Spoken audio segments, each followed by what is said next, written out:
రాష్ట్ర ప్రభుత్వం భయపడ్డది. నిజంగానే రాష్ట్ర ప్రభుత్వం భయపడ్డది.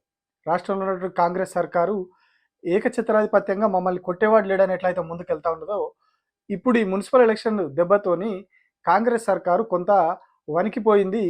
వణికిపోయి ఒక నిర్ణయం తీసుకున్నది. రైతు భరోసా విషయంలో రాష్ట్ర ప్రభుత్వం ఎట్లా తాత్సారం చేస్తా ఉన్నదో మనం చూస్తా ఉన్నాం. గతంలో ఎప్పుడైతే వాళ్ళు 2023లో అధికారంలోకి వచ్చిన కొత్తలోనే ఇస్తామని చెప్పిర్రు. కానీ అప్పుడు కూడా ఇవ్వకుండా దాన్ని 15,000 అని చెప్పింది. దాన్ని 12,000కి తగ్గించి గత వానాకాలంలో ఒకసారి మాత్రమే ఇచ్చారు. సో ఒక్కసారి ఇచ్చి చాలా గొప్పగా చెప్పుకున్నారు, చాలా గొప్పగా ప్రచారం చేసుకున్నారు. కానీ ఇప్పుడు యాసంగి పంటకు వచ్చేసరికి మళ్ళీ ఇప్పటి వరకు రైతు భరోసా ఊసులేదు. మొన్న ఎలక్షన్ ప్రచారంలో ఎన్నికల తర్వాత ఇస్తాం మేమని చెప్పేసి మంత్రి కావచ్చు, ముఖ్యమంత్రి కావచ్చు వీళ్ళంతా కూడా చెప్పుకుంటూ వచ్చారు.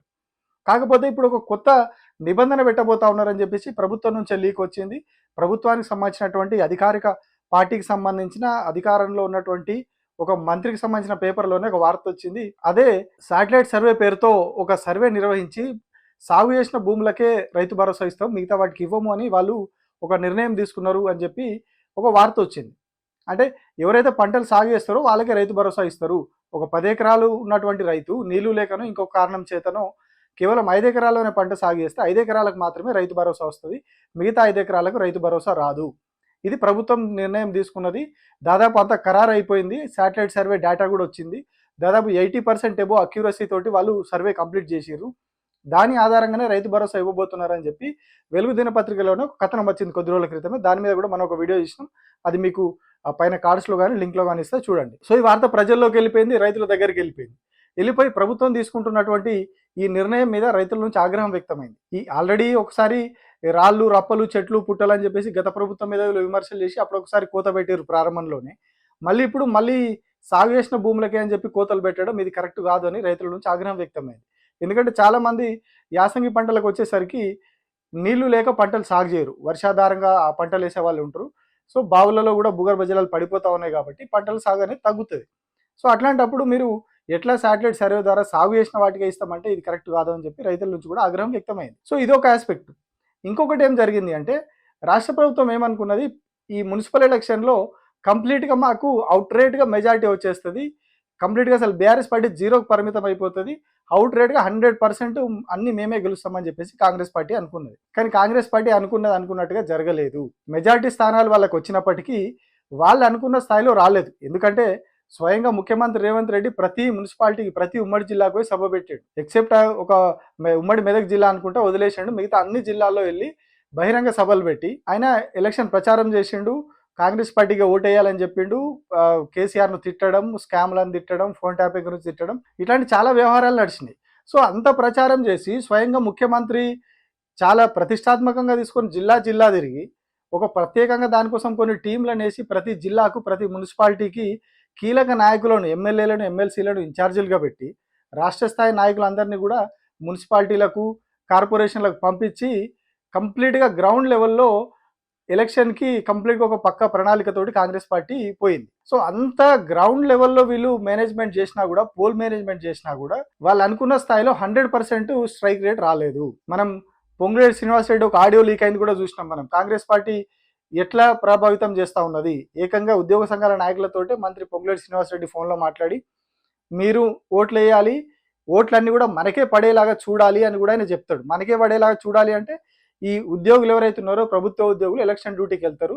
వెళ్ళినప్పుడు వాళ్ళు పోలింగ్ బూత్లో ఉండి ఓటర్లను ప్రభావితం చేయాలి, కాంగ్రెస్ పార్టీకే ఓట్లేయించాలి, గత అసెంబ్లీ ఎన్నికల్లో ఎట్లా చేసిరో అట్లనే చేయాలని చెప్తారు.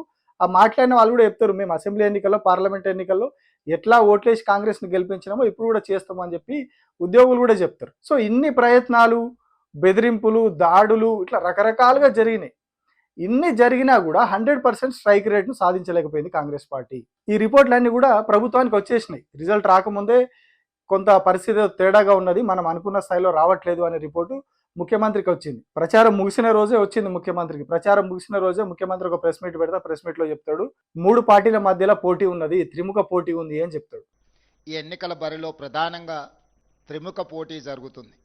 ఈ త్రిముఖ పోటీలో కేంద్రంలో అధికారంలో ఉన్న భారతీయ జనతా పార్టీ, గత 10 సంవత్సరాలు తెలంగాణ రాష్ట్రంలో అధికారంలో ఉన్న బీఆర్ఎస్, అదేవిధంగా ఈనాడు అధికారంలో ఉన్న కాంగ్రెస్ పార్టీ మధ్యలో దాదాపుగా త్రిముఖ పోటీ జరుగుతూ ఉన్నది.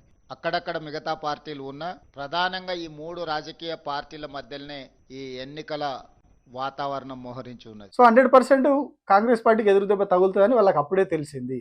సో తెలిసిన తర్వాత అదే రోజు ఒక లీక్ వస్తుంది. త్వరలోనే రైతు భరోసా, పోలింగ్ కంటే ముందు రోజే రైతు భరోసా వస్తుందని, పోలింగ్ రోజు వస్తుందని, పోలింగ్ తెల్లారే రైతు భరోసా వస్తుందని, ఇట్లా రకరకాలుగా లీకులు ఇచ్చిర్రు రైతు భరోసా గురించి. జరిగేది మున్సిపాలిటీ ఎన్నికలు, అర్బన్ ఎలక్షన్స్ ఇవన్నీ. కానీ రైతు భరోసాకు సంబంధించి అప్పుడు వరుసగా లీకులు ఇచ్చి పుంకాలుగా సోషల్ మీడియాలో స్టోరీలు రాయించారని. సో అట్లా రైతు భరోసా వేస్తామని చెప్పినా కూడా రైతుల్లో ఆగ్రహం తగ్గలేదు. ఎందుకంటే ఆల్రెడీ ఒకసారి ఎలక్షన్ సంబంధించి గ్రౌండ్ లెవెల్ నుంచి ప్రభుత్వానికి రిపోర్ట్ ఉంది. ప్లస్ ఏదైతే రైతుల నుంచి వ్యతిరేకత వస్తూ ఉన్నదో ఈ కోతలకు సంబంధించి ఇది తగ్గలేదు. మేము రైతు భరోసా వేస్తామని చెప్పినా కూడా తగ్గలేదు. సో ఇవన్నీ కూడా ఏదో ఇబ్బందికరంగా మారుతూ ఉన్నాయి. ముందు మళ్ళీ ఎంపీటీసీ జెడ్పీటీసీ ఎలక్షన్లు ఉన్నాయి. వాటి కోసం మళ్ళీ ఊర్లకే పోవాలి. ఊర్లకే అంటే గ్రామీణ ప్రాంతాల్లో రైతులు ఉంటారు, ఆ రైతుల దగ్గరికే మళ్ళీ పోవాలి. సో అక్కడ దెబ్బ పడుతుంది. సో అందుకని ఏం చెప్పారు వీళ్ళు, సడన్గా నిర్ణయం మార్చేసుకున్నారు. ఎన్ని ప్రయత్నాలు చేసినా పరిస్థితి చక్కబడలేదు. రైతుల ఆగ్రహం పెరుగుతూ ఉన్నది. ఇటు మున్సిపల్ ఎలక్షన్లో మనకు 100% స్ట్రైక్ రేట్ వచ్చే పరిస్థితి లేదు అనే రిపోర్ట్లు వచ్చినాయి. దీంతో ఏం చేశారు, ఫైనల్గా డెసిషన్ తీసుకొని ఇప్పుడు కొత్తగా లీక్లు ఏమి ఇచ్చారు మళ్ళీ లేదు. ఇప్పుడు ఆ శాటిలైట్ సర్వే లేదు, ఏం లేదు, కోతలు ఏం లేవు. యాజ్ ఇట్ ఈస్గా వానాకాలంలో ఎంతమందికి అయితే ఇచ్చారో ఆ మొత్తం ఇప్పుడు ఇస్తారు. దానికోసం ఆల్రెడీ రిజర్వ్ బ్యాంక్ నుంచి 9,000 కోట్ల రుణం తెచ్చారు. ఆ రుణంతో అందరికీ కూడా వానాకాలంలో ఇచ్చినట్టు ఇప్పుడు కూడా రైతు భరోసా ఇస్తారు అని చెప్పి ఇప్పుడు కొత్తగా లీక్ ఇచ్చారు. అంటే ఖచ్చితంగా ప్రభుత్వం భయపడితేనే కదా ఇట్లా జరిగేది.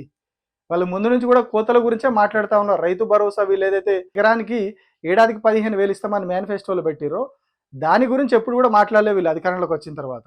ఎంతసేపు ఎట్లా కోతలు పెట్టాలి, ఎక్కువ భూమి ఉన్న వాళ్ళకు కోతలు పెడతామని, లేదు రేషన్ కార్డు ఉన్న వాళ్ళకు మాత్రమే ఇస్తామని చెప్పి ఇట్లా రకరకాలుగా కోతలు పెట్టే దాని గురించి వీళ్ళు మాట్లాడుకుంటూ వచ్చారు.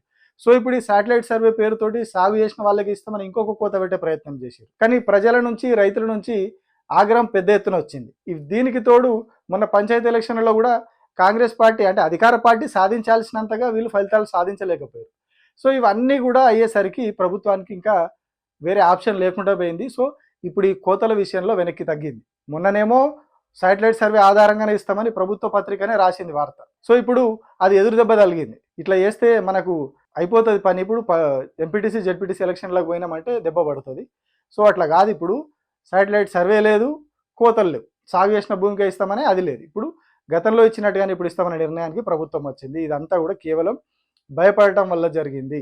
కొంత ప్రజల్లో వచ్చినటువంటి చైతన్యం వల్ల ఇచ్చిన హామీలు కాంగ్రెస్ పార్టీ నెరవేరుస్తలేదు, ఇస్తామని చెప్పిన వాటికి కోతలు పెట్టి ప్రజలు మళ్ళీ ఇబ్బంది పెడుతుందని ప్రజల్లో వచ్చినటువంటి చైతన్యం వల్ల ప్రభుత్వానికి అప్పుడే భయం కలిగింది. 2.5 ఏళ్ళకే ప్రభుత్వానికి ప్రజలు భయం పుట్టిస్తూ ఉన్నారు. ఆ భయం పుట్టియడం వల్ల ఇగో ప్రభుత్వం ఇక్కడ వెనక్కి తగ్గింది. అందుకే ఎప్పుడు కానీ ప్రజలు ప్రశ్నించడం నేర్చుకోవాలి. ప్రశ్నించే తత్వం ఉంటే, ఎదురు తిరిగే తత్వం ఉంటేనే ప్రభుత్వాలు, ఏ ప్రభుత్వం అయినా కూడా మాట ఉంటుంది. లేదు వాళ్ళు ఏం చేసినా మనం ఓట్లు వేసుకుంటూ పోతాం, వాళ్ళు ఎన్ని తప్పులు చేసినా మనం వాళ్ళనే గెలిపించుకుంటూ పోతామంటే ఎవరు కూడా మాట వినరు. సో వీళ్ళు ఇచ్చిన హామీనే, కానీ దాన్ని సరిగా అమలు చేయలేదు. చేసింది ఒకటేసారి, అధికారంలోకి వచ్చి 2 ఏళ్ళు అయిపోయినా కూడా ఒకటేసారి ఇచ్చిర్రు రైతు భరోసా అది. సో ఇప్పుడు మళ్ళీ కోతలు పెట్టే ప్రయత్నం చేశారు.